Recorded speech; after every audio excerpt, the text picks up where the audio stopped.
বন্ধুগণ আসসালামু আলাইকুম। নেপাল জামে মসজিদ, এটা হচ্ছে নেপাল জামে মসজিদ।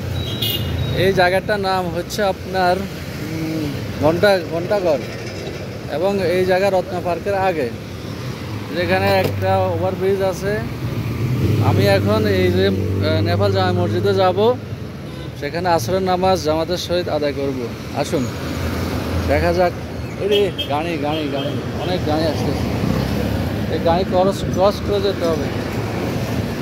বিপজ্জনক বিপজ্জনক। কি অবস্থা? কি অবস্থা? আপনি আপনার লোক কোনো জানি পরিচয় হয়েছে? আপনার বাসার এখান দিয়ে নামাজের মসজিদে কোনো প্রিয় বন্ধুগণ, প্রচুর গাড়ি কীভাবে যে ক্রস করব, দেখি দেখি দেখি এখান দিয়ে পারি কিনা। না, তাও তো গাড়ি আসতেছে, অনেক বিপজ্জনক। গাড়িগুলো অনেক গতিতে চলে, একটু আস্তে চললেও তো আমি যেতে পারতাম। কবে যে সিরিয়াল শেষ হবে, কবে যে যাবো,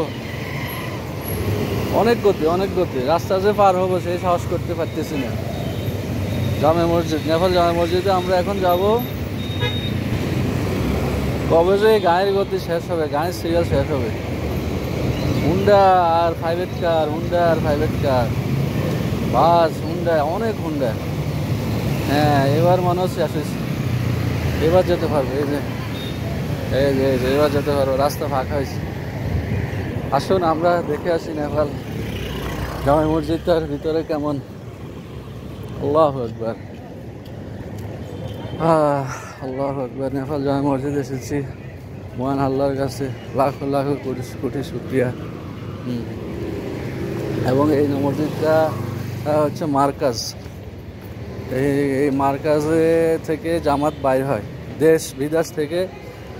যদি কোথাও আল্লাহ রাস্তায় বাইর হয়, কোনো মসজিদে যদি আল্লাহ রাস্তায় বাইর হয়, তাহলে এই মসজিদ থেকে আসে। এই মসজিদে আসে আগে, তারপরে জামাত বিভিন্ন মসজিদে তারপরে যায়। এই যে আপনারা দেখেন, আল্লাহু আকবার। আমি এখন উপরে যাব। উপরে ওযুর ব্যবস্থা আছে, সব ব্যবস্থা উপরে আছে। নেপাল জামে মসজিদ, এই জায়গাটার নাম হচ্ছে ঘন্টাঘর, রত্ন পার্কের আগে।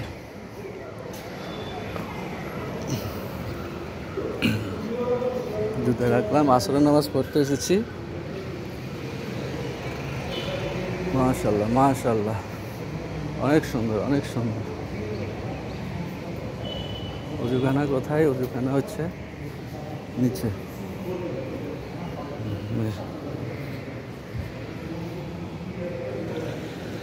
অজুখানা নিচে, অজুখানা যায়। অনেক বড় অজুখানা।